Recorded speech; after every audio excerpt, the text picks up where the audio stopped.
Sungguh-sungguh Allah sangat ridho ketika seorang hamba itu makan ketika sesuap nasi dia muji Allah, ketika minum seteguk nasi dia muji Allah. Itu kalau orang diridhoni Allah itu wali betul. Itu untuk jadi wali itu gampang. Kamu makan ridho, kamu nginjak buminya Allah ridho seneng, kamu hidup keseharian aman seneng. Nah ini supaya sampean kita semua ngaji betapa panduan Rasulullah untuk menggapai ridho Allah itu banyak yang keseharian sekali. Saking kesehariannya banyak dalam hadis dan itu sahih. Nabi menyebut hal-hal yang keseharian. Hatta ma tas'alu fi imra'atika, kamu punya uang kemudian istri kamu bisa makan, itu ibadah. Bahkan sebagian ibadah itu dicontohkan Nabi yang akhirnya diprotes sahabat, yaitu wa fi buti ahadikum sedekah, kamu menggauli istri kamu itu ya sedekah. Sampai sahabat bilang, yang benar ya Rasulullah, ayati ahaduna syahwatahu wa huwa lahu ajrun, masa urusan biologis, urusan syahwat kemudian dia dapat pahala. Nabi menjawab, alaysa law wada'aha fi haramin akana alaihi wisrun, bagaimana kalau dia meletakkan ke yang tidak benar, itu kan dosa. Nah, hal-hal seperti ini yang saya ingin teman-teman semua saya juga agak ingin ngaji demi Anda, juga agak ingin. Itu dosa sekali ngaji kok pesanan kelompok tertentu itu gak boleh. Islam itu untuk semua. Jadi ya cuma karena di depan saya jenengan ya seakan-akan jenengan korbannya.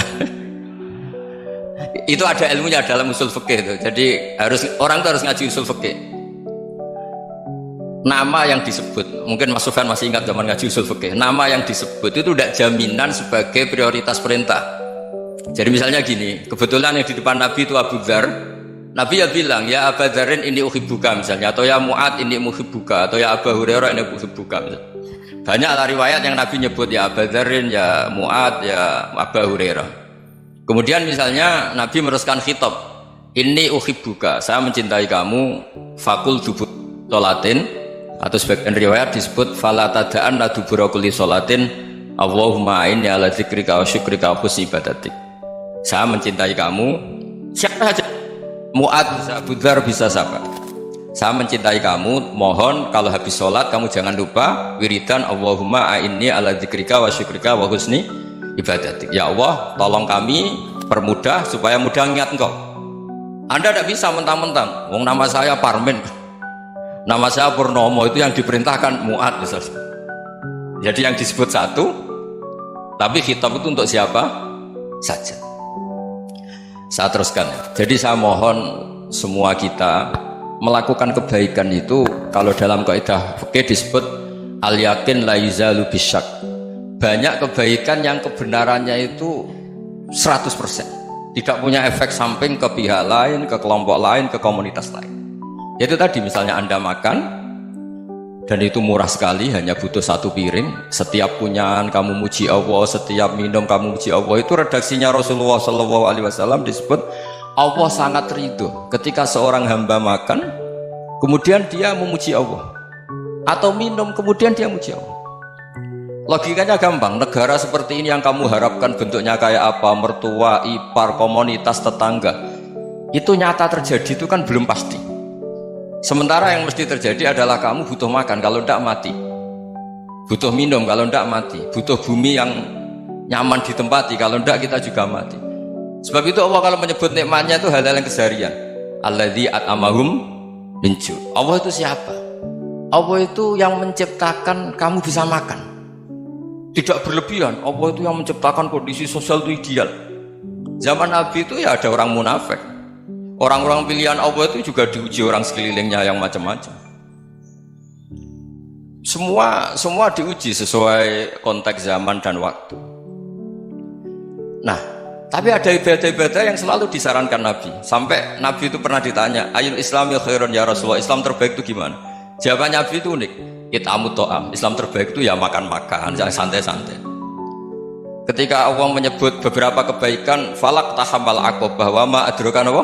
Mal aqobah. Terusannya apa? Fakku rokobah. Terusannya apa? Au it'amun fi yaumin di masubah. Ya, atau acara makan-makan itu juga Islam.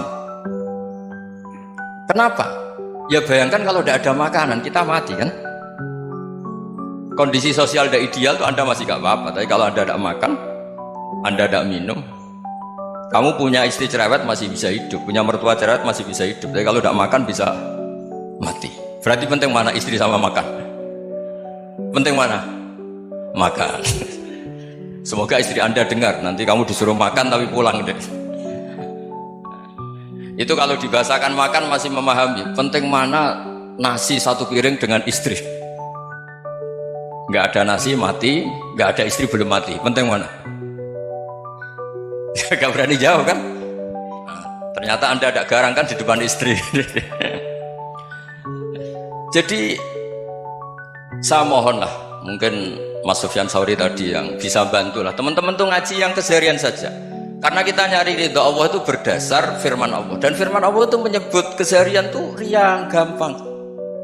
Itu tadi misalnya wa min ayatihi manamukum billaili wan nahar. Termasuk ayat-ayat Allah itu kamu tidur. Maka dulu itu ada guyonan, ada tokoh Mu'tazilah, kelompok dalam Islam yang berpikir manusia itu bisa menentukan ikhtiarnya sendiri. Karena saya bisa duduk, ingin berdiri, berdiri. Karena kelompok ini nggak terima kalau semua kehendak Allah, nanti bagaimana kalau semua kehendak Allah kok ada hisab ya, ada sanksi. Lucunya itu dia akhirnya, ini cerita ya, mencintai seorang perempuan cantik sekali. Dan itu dia menjadi ahli sunnah itu oleh hal-hal yang sepele.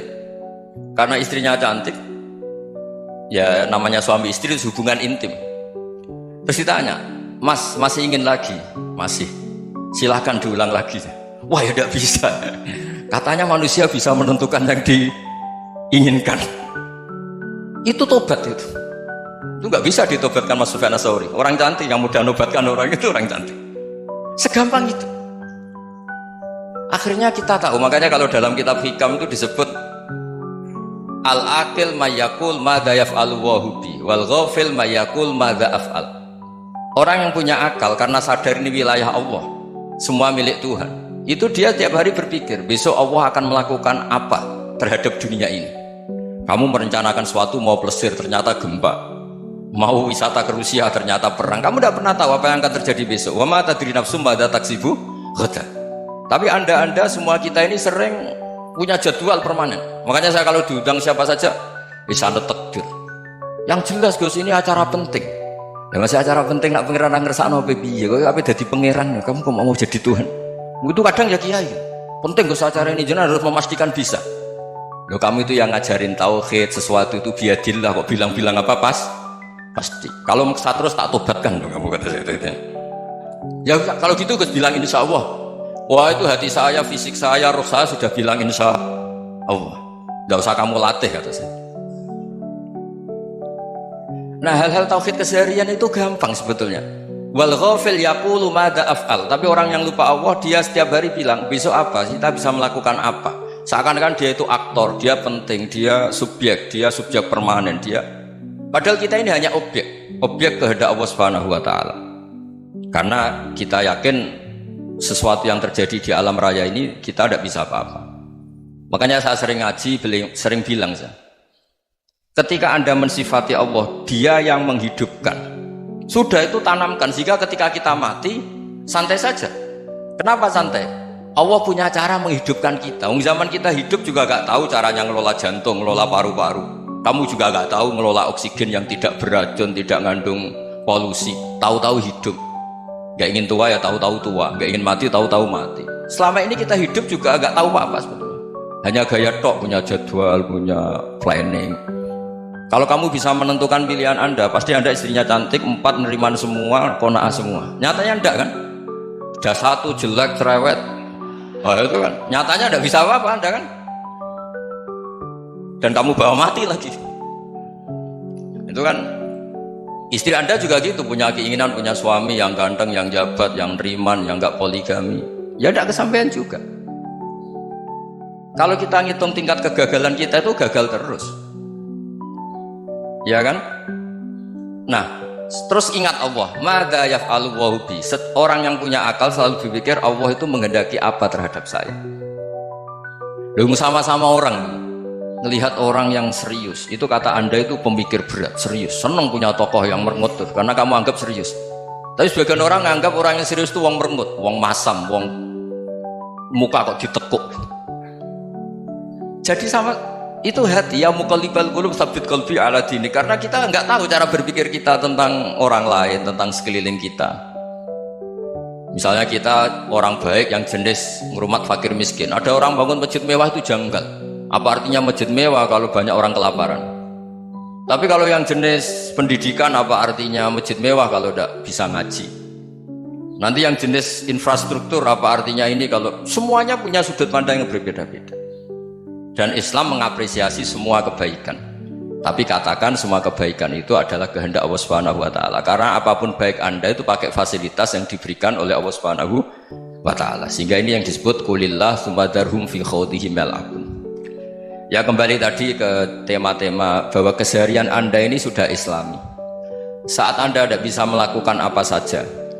Saya sering ada jenazah, biasanya kalau tetangga meninggal saya sering disuruh ngelepas. Saya bilang orang ini baik karena sering ngelamun di rumah, sering nganggur di rumah. Ditanya sama anaknya, kenapa Gus nganggur baik?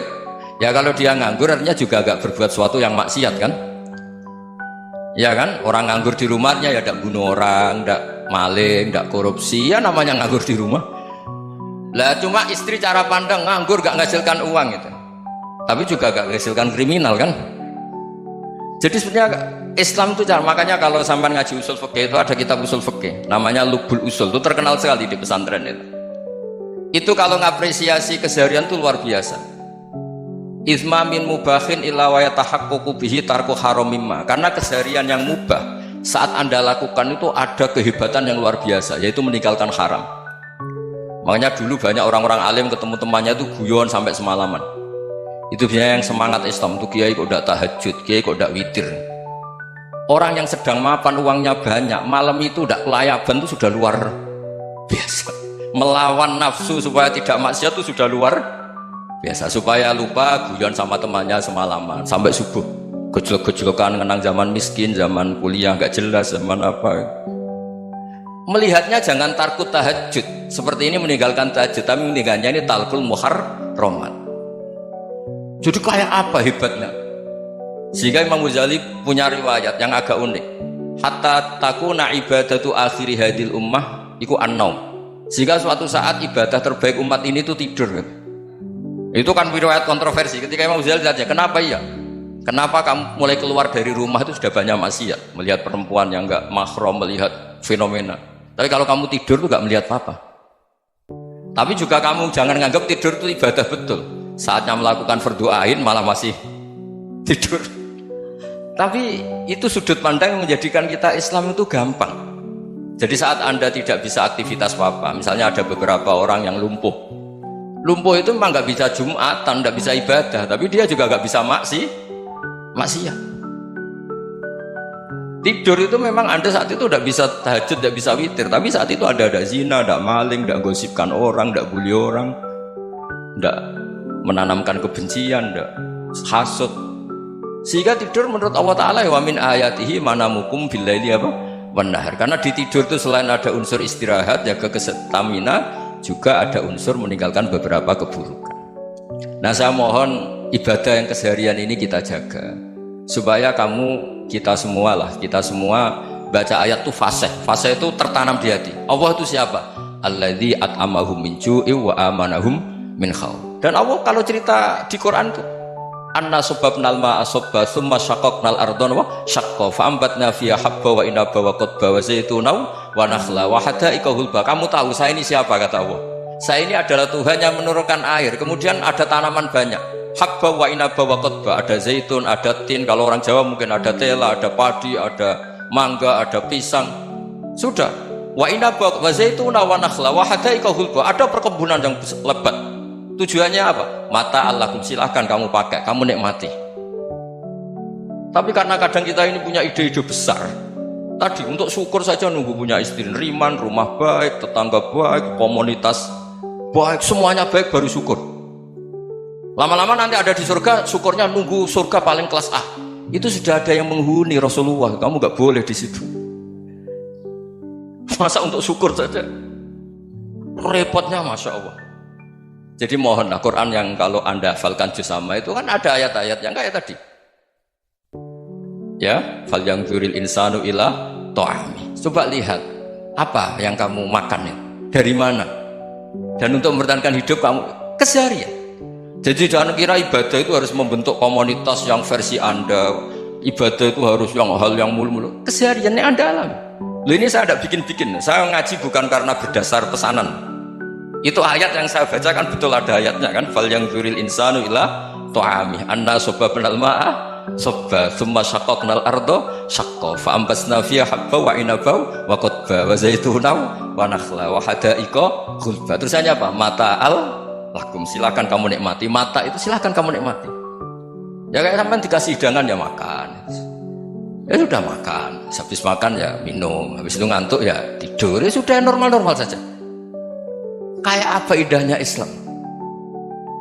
Tapi Anda mencari Islam yang gimana lagi? Nah itu yang diajarkan guru-guru kita, diajarkan sanad kita sampai Wali Songo, sampai Rasulullah SAW. Bahwa pada akhirnya ada jihad, ada perang. Itu dulu memang perang, bukan membunuh, beda. Dulu kita dijajah Belanda ya perang, dan itu normal karena kita dijajah. Jadi ketika orang lain ingin baik sama kita, wa in ahadum minal musyrikin astajaruka ya fajirhu hatta yasma'a kalam Allah. Kalau mereka ingin baik ya kita baik. Makanya ada istilah musta'man, mu'ahad. Kalau mereka ingin damai, berdampingan dengan kemajmukan ya itu yang lebih baik. Karena memang Islam menghormati proses perdamaian. Wa in janahu lis-salmi ya fajnah lah. Kalau ingin damai ya kita harus